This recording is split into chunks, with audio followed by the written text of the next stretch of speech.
Fais ce que Dieu m'a dit et moi on a bika tilelo. Pour la bonne de la pour la moto à passer l'autre côté. Na moto à passer l'autre. Différence c'est comment? Qui n'a pas le sakabango que biano zaka na ngomba te. Mais plus na ba bébé spirituel o ya bandi mambo nzambe sika. Mais vu que kaka yoki ke soko komi mwana na nzambe, il faut yeba mangengenge. Mais azo koma na ngomba kuna aza séduit na ba faux prophète. Parce que ba prophétiser pour na yo linko lo baté ko kisami. Ba ko prophétiser pour na yo mais ezali na bita pour mutu fo landela pour que prophétie wana ezwa place. Oza nini, oza na cancer. Pour la cancer, il faut payer $1000. Non, matelo ngomba. Comme il y a cause en ngomba, zala d'abord na confiance à yon nzambe. Alors c'est pourquoi j'interdis toujours, faites attention parce qu'il y a de faux prophètes na bangomba au baza koluka ba mbongo biso to benga bango ba dinosaure. Et puis ça ngate ma sœur. Na sala délivrance, c'est le délivrance biso na okato koti na chambre to kangi. Mais délivrance, j'appelle ça délivrance sexuellement transmissible. Kala biso zé ko mona ezaki batu bazai ko séduire basel nzambe. Batu bazo baseur bazo koisa ba pasteur, mais aujourd'hui ce sont des pasteurs qui séduisent vraiment les sœurs, parce que tout le monde qui prophétise n'est pas serviteur de Dieu.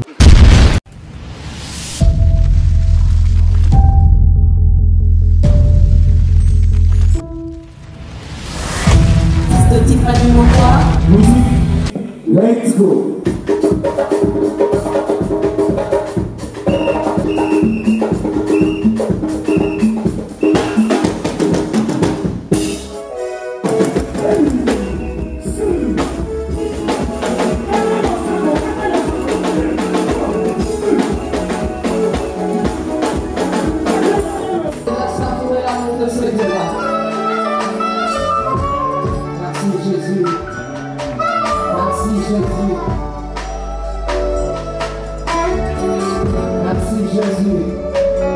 La joie de l'Éternel est ma force. C'est bel et bien votre humble servante bénie ou Alembo les bénis de l'Éternel.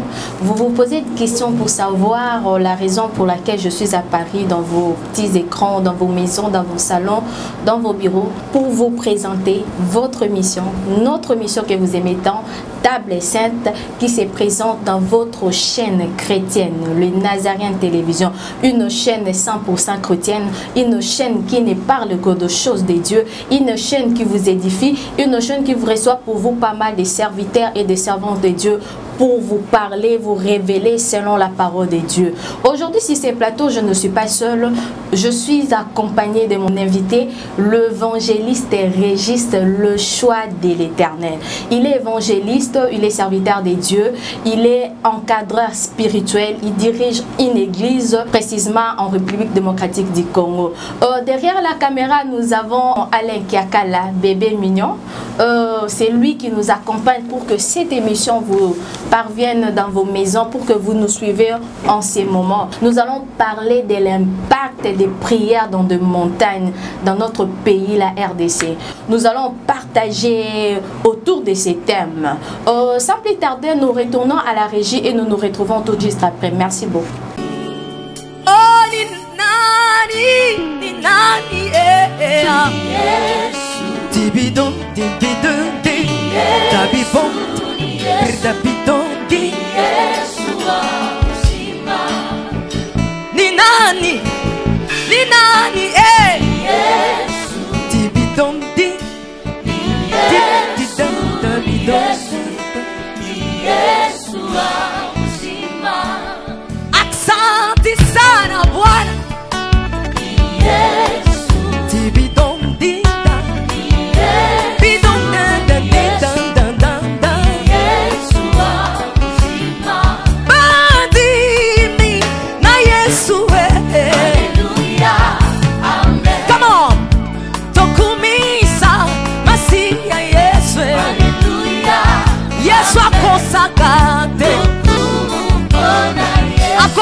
Yesu akakate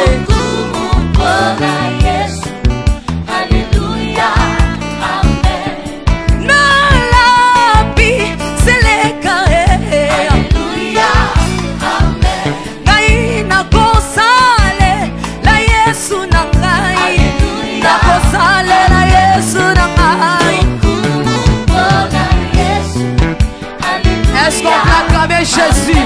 Est-ce que tu peux acclamer le roi de rois?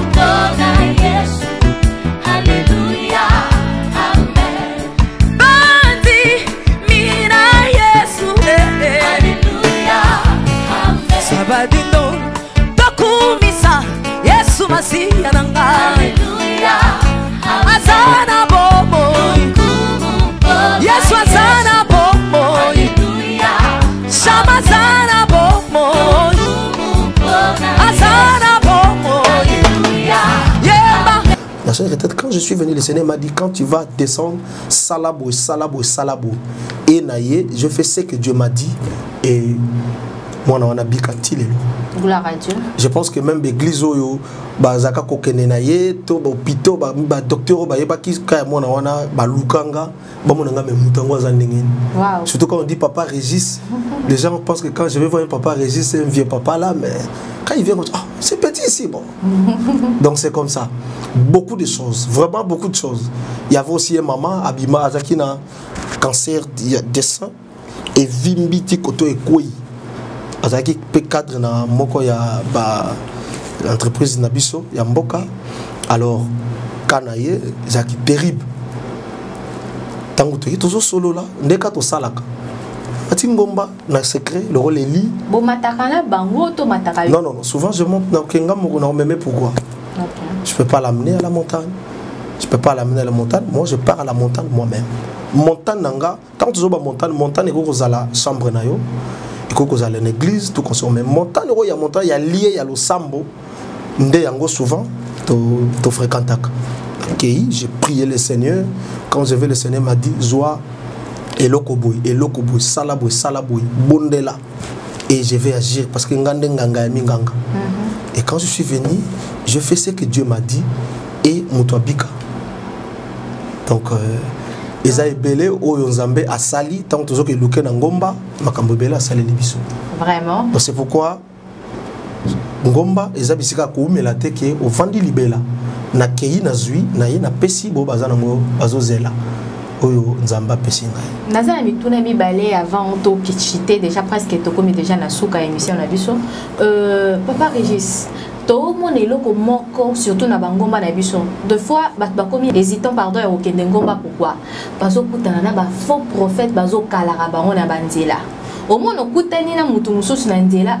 Akena mutu mususu akena ko sambela na ye na ndenge na ye. Momo na bazo telemisa temse na nzela. Mama telema. Et puis les gens sont séduits.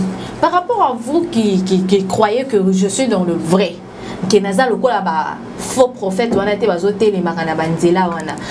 Par rapport à yango pour garder, pour préserver ba ami ba na nzambe po mingi bazo bunga. Tozo ka mso bazo santé bango ka bazo engrosser bango pardon na bangomba kaka kuna. Tozo ka mso bazo zo malade kaka kuna na ngomba.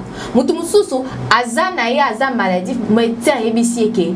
Yo mikolo yo tika boyeboy mais ya koyo kata matika kangoma par rapport à yango vu que oza encadrant spirituel pona yango o lobi nini et puis mutuna nanga mi balé isa par rapport au yutu ko de kanangoma na biso en tendance.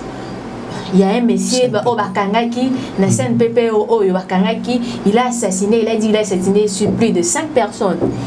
Et il y a une femme là qui allait être victime, mais Nzambe asali ngulu. Sécurité ni bozora par rapport à bateau oyo bakendaka na ngomba. Comment est-ce que vous gérez ce genre de choses?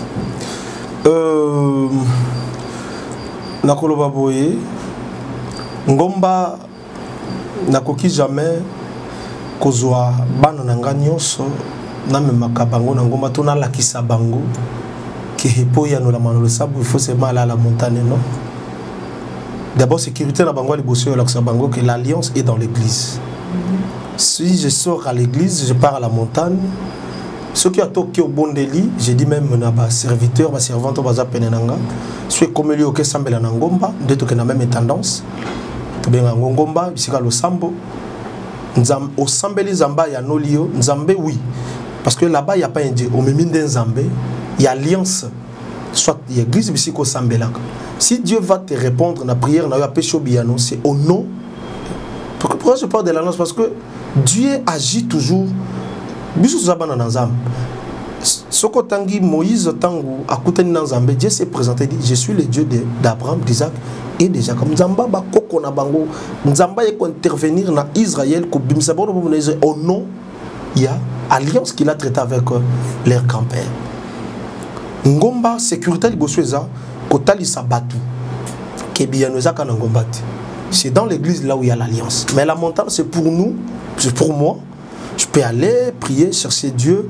Sambeli pour nabaka batu soit na coach peut être sécurité liboso les empêcher il y a comme il faut se mal à la montagne et il y a mis parler to te akabango soki par exemple les comelio qui est OK ngomba qui ko sambela to la sakabango peut convenir parce que mabeza partout tant to lo bangomba c'est pas seulement la montagne na banzela na l'église mabe côté des faux prophètes ne sont pas seulement la montagne na côté les bangote ça peut être l'église. Quand bien même toujours mon ngomba non. Mais quand même à l'église les gens sont sécurisés. Ils peuvent être là à l'église le ba yomoko okinoko luka bango na nenga fo. Mais net église o yebi que je connais mon père spirituel, je connais papa Régis, il est un homme sérieux, il est un homme qui ne m'amène pas dans banzela mususu, ayebi sa ngate ma sœur. Na sala délivrance missionnaire au côté na chambre à tokangi mais délivrance j'appelle ça délivrance sexuellement transmissible. Waouh.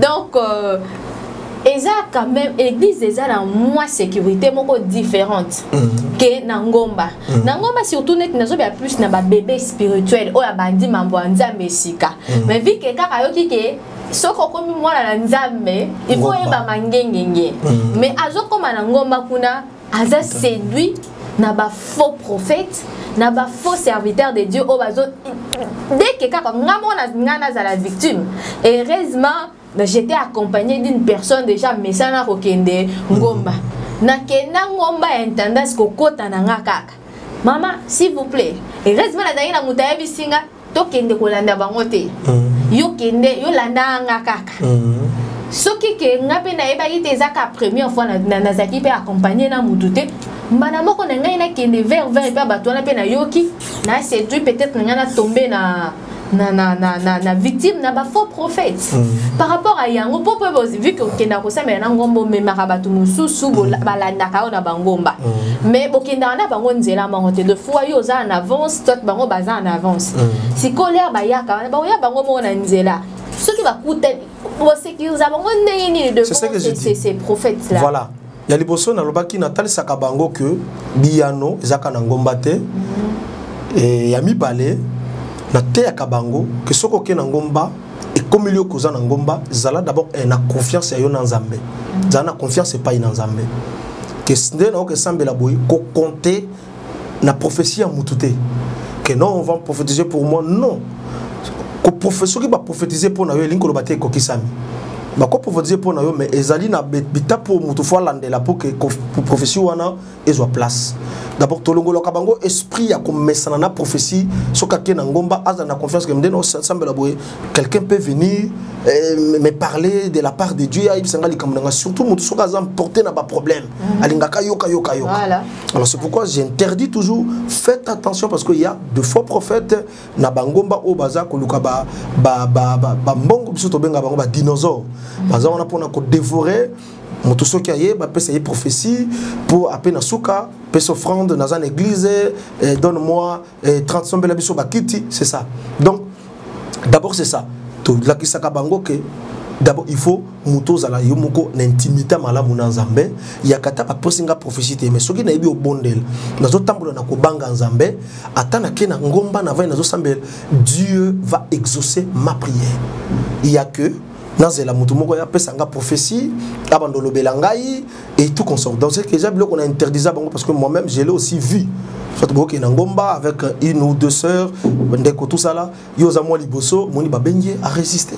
Ba msupe moni a beto le peu du solo papa que non semble une tendance mais mutu batu ba benga nga tane nga na boya kitane na ça dit que déjà e kota bango ba yebi que soki même comme les tendances ça penza te ko non ngomba mo ba mataka et puis ya pas sinon et ça bisika mo mutako kenda vendre azo sambela pe ki sa bango que non soko ki et comme lieu que zo que sambela tu peux y aller mais kozala na confiance na prophétie ya motuté zala na confiance et pas ina nzambe oyoyo oye kubondela bato musu ba tambola na babe bazo tambola na masumu même tango azo lobela kaka yo makambo azo loba wana azali ko sopa malédiction likolono parce que tout le monde qui prophétise n'est pas serviteur de Dieu. Tout le monde qui prêche, tout le monde qui azo décortiquer le banazam et le bater kaza mutu nazam. Toyeba na kaboye na bilongi. Je peux dire même à l'église, j'ai confiance à mon pasteur, mais c'est qu'il fait dans le secret. Personne ne le sait. Les vrais adorateurs adoreront le Père en esprit. Et ça pour moi il y a intimité. Il y a mutu nazam. Donc je vais pas aller à la montagne ou pas. Mais si j'ai une intimité avec mon Nzambe et le Seigneur va m'accorder ce que je lui demande. Papa, Régis, question sur ce Yelinga. Tant que matarabango mako sambela surtout pour la batte. Yo zate le rôle ba serviteur ou ba sengaka bon. Mutu musu sa obligé yo. Oza ni nous a cancer. Pour le cancer, il faut payer $1000. Non matelo ngomba. Non que luka elongi encore $1000 wana.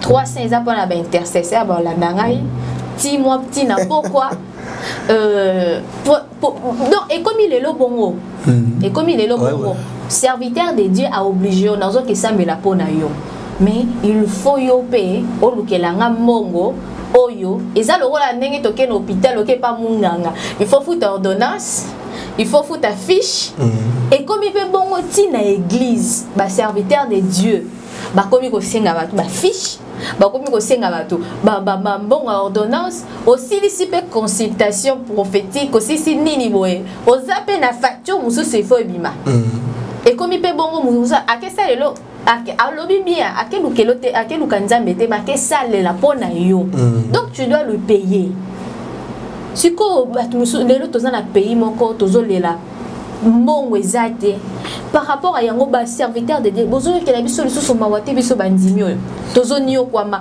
au mona mutu pozo ata 100 francs comme il passe mais serviteur de Dieu on a 100 francs na kaka zui yepé il faut azwa ngo kaka pour problème n'est à la résoudre donc les loso wana mongote mama place olandanga so wana mongote ba style na Congo ba komi wana mongote pia kawana otikali bongo zo lukanza pambolo il faut nan pour voir il faut s'aimer il faut yangonde accompagner un miracle tant que vous s'aimer on s'aimer offrande prière nous a un impact même pour la monde de la pour la moto à passer l'autre côté na moto à passer l'autre différent c'est comment non il y a ba kiti na ba mesa ah atanya ukondoko na mona yo na chayo na mwamba la minute on a 4 pena katika tasaka fufu.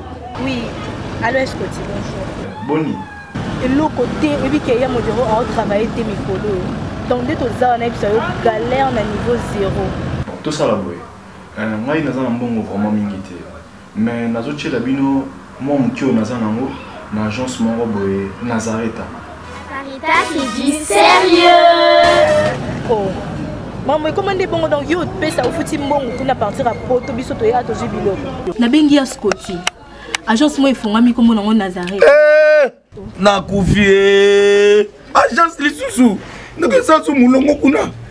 Pour nous là susu. Kuna eza mamba mulongo te. Ye si afuti mbongo kuna partir à poto biso to zoke ko récupérer biloko oli. Ah tika boyeko. Yeso mona makamba bongo na monte. Bat papé si mbongo kuna biloko récupérer biloko oli na agence. Ezalaka. Mais moi bandi. Maman, dès nanga yebisi ngai mena ndimite na lingi na mona ki mona mbeso poli kamba boye na monde na ne salamate mama yebisa ngai ba pesi mbongo kuna biso to récupérer biloko kolia awa ya solo boutique Nazareta ezali boutique ou ezali à distribution ya ba produits alimentaires na sali poto sunga bandeko oyo même ba oyo bazana na peu de ressources comme la boîte bandeko on bazana niveau à Kinshasa même avec un petit rien donc à partir à $10 $15 donc so na mbongo te ndeko na poto ko sunga yo a ozika biloko kolia eh mama Nazareta nzamba pambola ya bakise mikole belé awa na sena mokili et bongo awa tozawa poto yeba adresse awa la boutique Nazareta est ici à Kubungate Toza sur avenue Monkoto numéro 1 direction Elengesa face à face na église catholique Saint-Vincent. Ah, direction Elengue ça, Mokoto numéro 1. En face, c'est l'église catholique. Ah, Saint-Vincent d'école. Bon numéro de téléphone, vous avez monté déjà, vous avez on a 3 numéros pour Paris, vous avez un numéro pour la Suisse, vous avez un numéro pour la Suède. Ah! Non. Nazareth, nous allons la Congo ici. Julia, nous allons kangisa kia foufou. Eh, ya modé, yo bandika na foufou. Oui, pour la Nazareth, tu as un système en bimbi, dans Bongo Shingom. Bon, ok. Vous allez sérieux. Ça c'est du sérieux. Différence par rapport à Yango. Papa Régis, pour l'obinini. Dans le baboye, dans le qui particularité est toujours na ilo connaissent toza koloba. Moi personnellement, je n'ai jamais fait ça et je ne pense pas que je peux le faire, à moins que Nzambe ait sa recommandation. Mais je ne pense pas que Dieu peut dire à sa recommandation que Nzambe la mutu prière nangomba après ça autant toi ça la boue non. Alors je ne le fais pas. Bao basala kango ezali ndenge to lobi bato yo oyo lobi na pendant période de confinement ba lela parce que ça cop na bango. Alors moi le roi Nozongo est copté, je ne dis pas que je suis sérieux plus que tout le monde.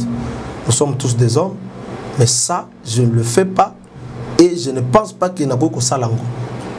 Avant que Sambela pona mutu il faut appeler son bongo. Même nanda kuto ou imposer ma beaucoup to Sambela kana ya appeler son bongo non. Nazana batu na Sambele là aye na mbasu tali pena lo kolonenge vimbi. Au landelier prière sans que au mutu moko simba tout consort à biki. Appelle même pas 10 fois. Je pense que je suis avec mes enfants, ils sont là. Donc je ne le fais jamais. Ceux qui le font, surtout na place où ils ont cop na ba. Na matangomba il faut luka autant non. Si par exemple je n'alingina que sambele la sœur béni na sambela pona kanaye souvent na koyibisa mutu souvent na loba pete. Ngamona quel roi Eli na lobi goto liboso ba kab ba nini ke nombo le beta tetinga na roloba mais après na ke na kuzu. Souvent je fais ça.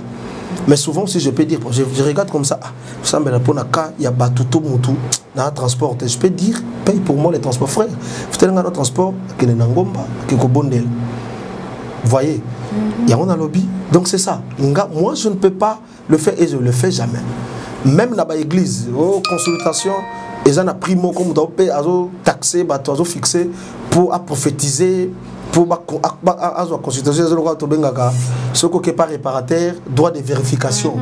Non, Dieu n'est pas là-bas. Et surtout dans Bangomba, j'ai toujours dit, même dans l'Ancien Testament, un prophète, Azaki Moutou, Oyo, Azalaki à la vie de tous facilement, pas comme ça. On appelait un prophète voyant. Sotangi na 1 Samuel 9 okomona que Saül tant bazo solona serviteur à papa naye. Abisi to consulter un prophète. Allo belabiso makambo toza. Saül abisi abi to kende na to komemani n'est pas un prophète. Bazo ke maboko pambate. Pourquoi? Parce que prophète azako ya ko luka batute, mais ce sont des gens qui allaient vers le prophète. Voilà. Mais aujourd'hui, na Bangomba, na Banzela, il y a des gens qui viennent eux-mêmes chercher. Ils viennent, ils te cherchent, ils te demandent l'offrande. Mais il fallait que je vienne te consulter moi-même. Si tu es un prophète, reste. Tout le monde a Kango. Quand un prophète apparaître, liboso na batu na tangwakal, il faut comprendre qu'il y a un problème. Tout le monde a Kango, même na film et tout comme ça se passe.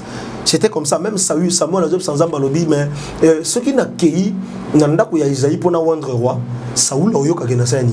C'est-à-dire que apparition il y a prophète na ville, ton village bisika ba dans ce bazar, ils ont annoncé qu'il y a quelque chose. Mais aujourd'hui ils sont différents. C'est le prophète qui fait des publicités à la télé. Venez, venez, vous allez voir. Tout ça. Quand il fait des publicités à la télé, à l'obile montate. Mais quand tu vas aller là-bas, non, avant de me voir, il faut autant. Ça, ce n'est pas Dieu. Ah, c'est ce que je dis. Donc, avant au moins on a sali publicité na télé ndengolobi bon.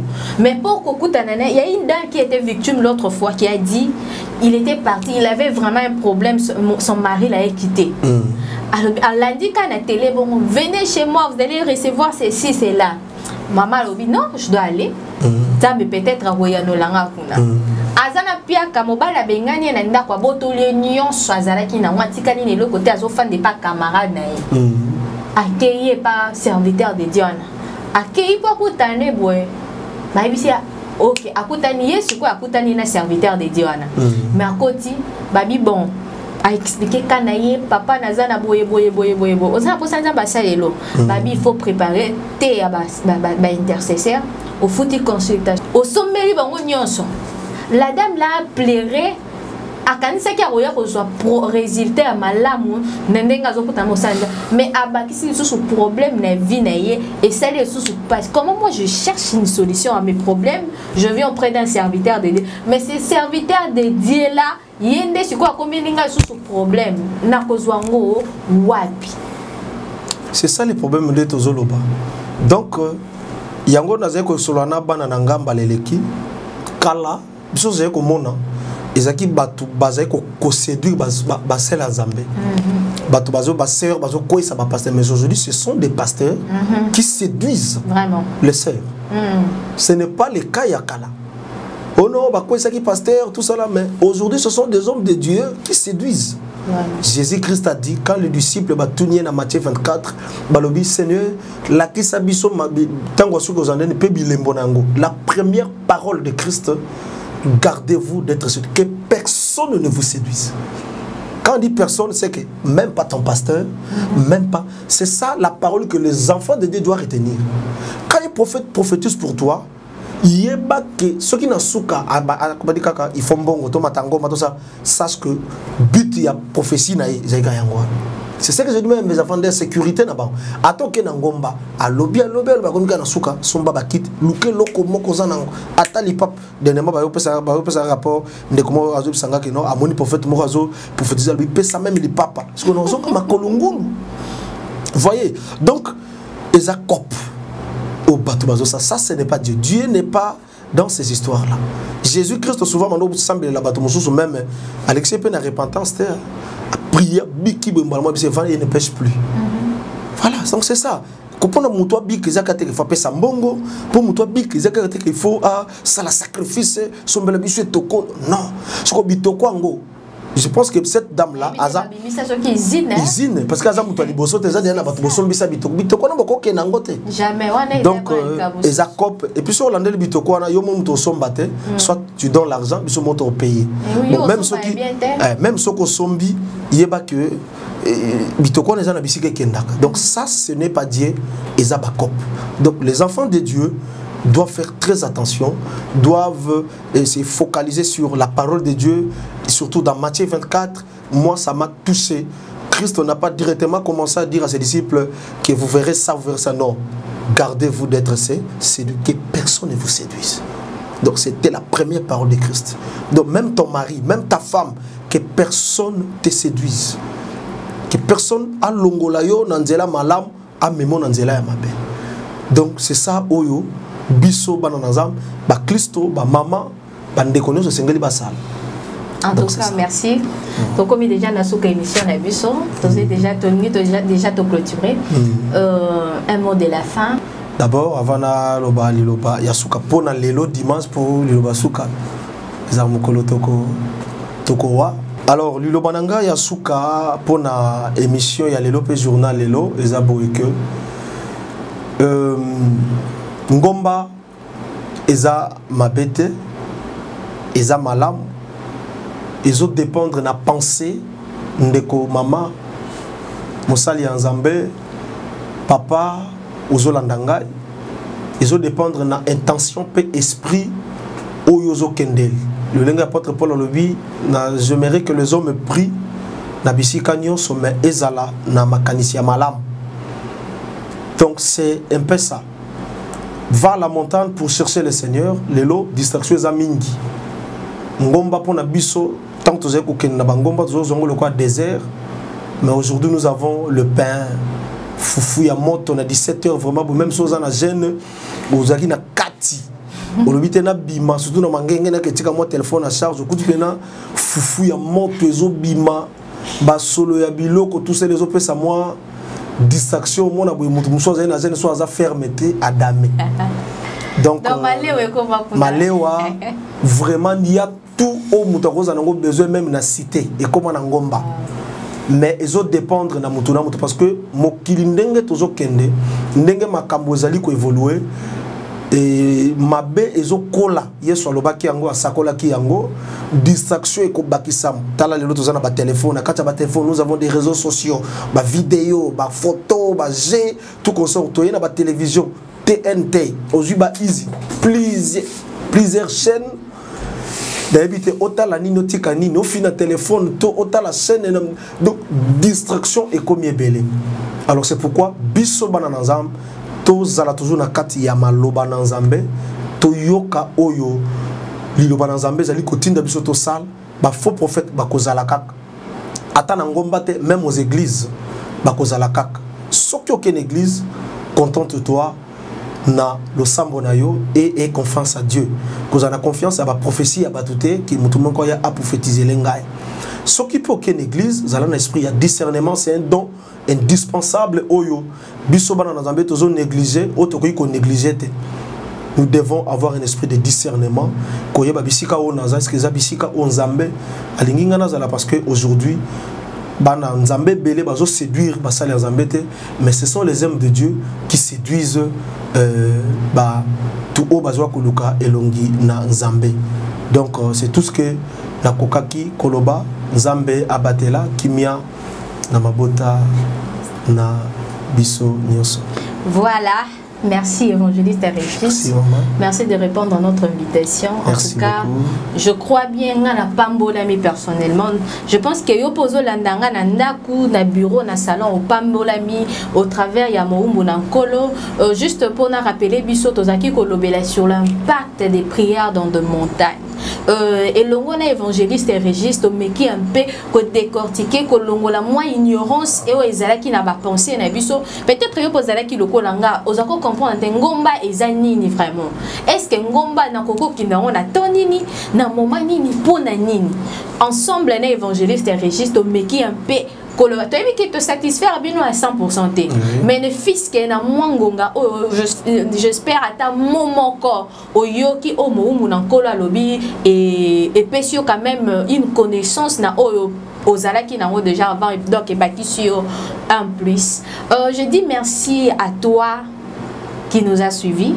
Je ne sais pas du 4 coins du monde, je ne sais pas, en France, en Amérique, en République démocratique du Congo, en Asie, partout en RDC, tu nous as suivis. Merci à toi.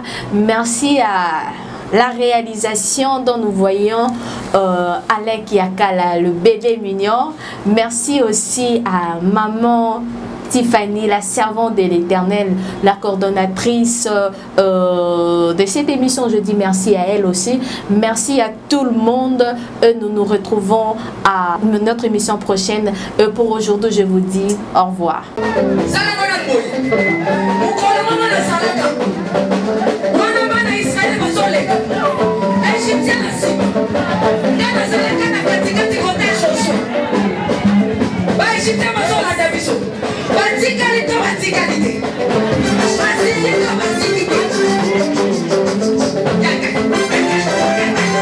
L'obasata nazana ba problème. Oh asimbi kisi. Asimbi kisi. Yali kambwa kisi te yobe ke doluka kisi na osala nini? Oh simba. Shalom peuple de Dieu, que la paix de notre Seigneur Jésus nous comble parce que tous nous avons besoin de la bénédiction de l'Éternel. C'est la sœur Tiffany Mokoa, la princesse de l'Éternel, la présidente du Parlement céleste, députée Kwanabanda Kunabino. En tout cas, la Bible nous dit, vous connaîtrez la vérité et la vérité vous affranchira. Nouvelle Ezakaka, tu peux communiquer, information, c'est que les Nazaraïens ont un souci, vraiment souci technique.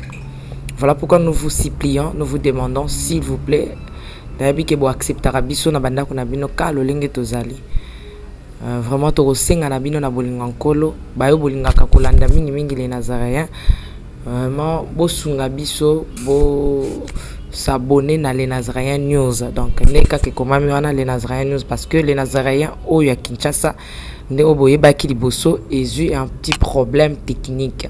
Donc moi et toko taba vidéo il y a milai eza vraiment pour l'instant.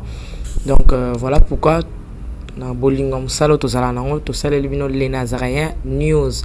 Dans les Nazaréens News nde ya bino les Nazaréens News. Donc ezaka les Nazaréens donc ndakwa les Nazaréens famille les Nazaréens toujours mais news obetika les Nazaréens News ndenge ba komya wana o cliquer na place ba komi s'abonner au s'abonner massivement donc au s'abonner ou epipe moninga s'abonner ou epipe de quoi s'abonner donc vous s'abonner massivement s'il vous plaît bible ngakolo bible ngala certifié bible ngala princesse de l'Éternel je vous aime beaucoup de l'amour de Christ. Donc je disais tantôt que les Nazaréens ont un petit problème technique. Voilà pourquoi nous vous supplions de s'abonner sur les Nazaréens News. Ces derniers temps, nous utilisons beaucoup plus les Nazaréens News parce que les Nazaréens Kinshasa a un petit souci, un petit problème technique. Que le Seigneur nous bénisse, que le Seigneur vous bénisse parce que tous nous avons besoin de la bénédiction de l'Éternel car la Bible nous dit c'est la bénédiction de l'Éternel qui enrichit, ne fait suivre d'aucun chagrin. Au moins, quand émission Talio attaque au Tali, donc toujours sous kakana ba minute choba 1 minute 2 minutes 3 minutes parce que moi to ke mula ezate donc ba témoignage au landio table sainte au landia mission ka au landa oyo attaque oyo landia muke oyo donc cliquez lien où ezana sewana après titrage kazo landa wana donc sur moni titrage na sewana au mona lien. Alors cliquez le lien wana et vous mettez directement dans les Nazaréens News. Donc cliquez kaka donc au tali attaque au moment la titrage des wana. Ce qu'on a c'est à titrage wana au moment lien. Final lien wana et vous mettez dans les Nazaréens News. Quant à moi, je suis rempli, je suis comblé de joie pour beaucoup s'abonner et belé. Ciao.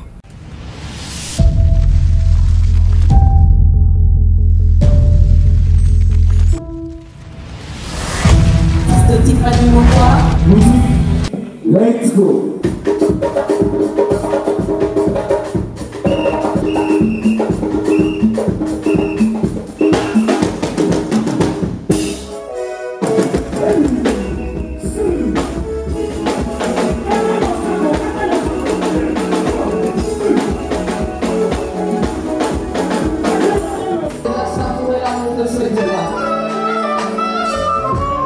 Merci Jésus.